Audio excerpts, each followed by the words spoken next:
La cinquième étape, on reprend en fait l'étape de la chaise, sauf qu'on va la faire deux fois, c'est-à-dire qu'on la fait une fois à droite et une fois à gauche. Donc, par exemple, on voit que bon, celui-ci est bien placé, donc on place notre cube comme ça.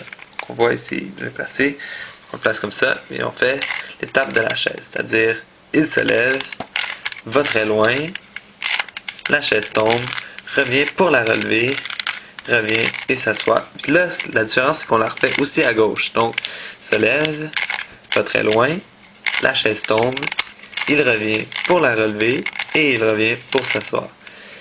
Puis là, on voit que celui-ci est pas bien placé et puis celui-ci non plus. Donc, on va tout simplement refaire l'étape parce que c'est des algorithmes, donc ça revient toujours.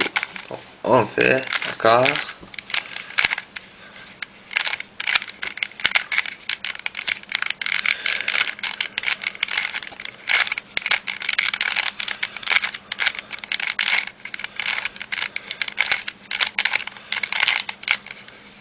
Donc là, on voit que les deux jaunes ici font face dans cette direction par là.